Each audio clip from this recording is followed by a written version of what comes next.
Donc moi je travaille pour la société Plume. Donc Plume c'est une application, c'était fondé par une professeure de français il y a 4 ans maintenant.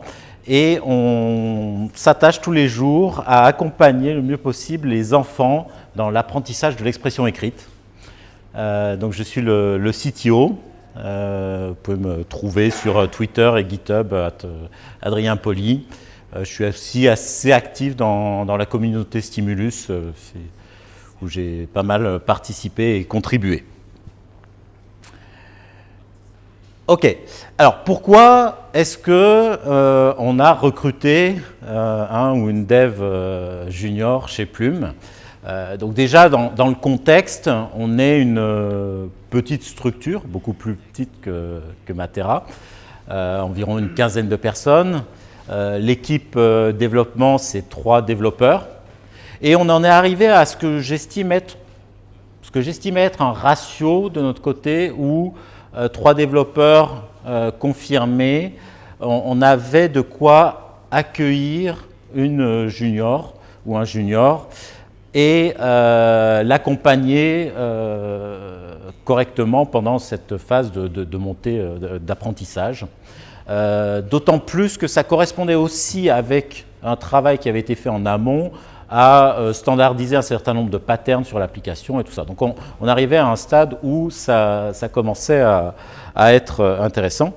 Et pourquoi? Parce que aussi aujourd'hui c'est quand même, on le sait tous, de plus en plus difficile d'un côté de recruter des développeurs dans le domaine Ruby ou Rails, un peu dans tous les domaines, mais d'un autre côté il y a beaucoup de juniors qui galèrent un petit peu à rentrer dans ce monde du travail. D'un côté, il y a, ça galère vraiment, puis de l'autre côté, c'est un peu la chasse ouverte dans tous les sens.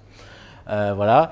Et aussi, il y a tout un tas de communautés ou de personnes qui sont un peu sous-représentées dans nos domaines. Chez Plume, on est quand même une société où il y a beaucoup de parité dans tous les services. C'est vrai que dans l'équipe tech, ce n'était pas forcément le cas. Et c'était compliqué de résoudre ce problème. Du coup, comment on a fait? Alors, comme je le disais, ça a été pour nous on a dû attendre un moment où on était suffisamment structuré en interne pour pouvoir accueillir une personne qui sortait tout juste de bootcamp. Là, je dis junior, mais c'est quand même un junior sorti de bootcamp. Donc on a travaillé un petit peu à identifier un certain nombre de tâches assez spécifiques et on a appliqué, moi, ce que j'appelle la méthode Karate Kid.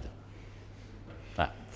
Donc en gros, alors là c'est là où il y a le choc des cultures. Moi je suis un peu de la génération où je regardais ça en boucle quand j'étais petit. C'est vrai que, bon, peut-être que c'est plus trop de votre génération, mais ouais, je vais vous refaire le film. Mais en gros, donc là, il part pour apprendre le karaté et en fait, on lui fait faire des petites tâches où c'est tout le temps répétitif, Et voilà. Mais tout le temps quand même avec un coach qui regarde si c'est bien fait malgré tout.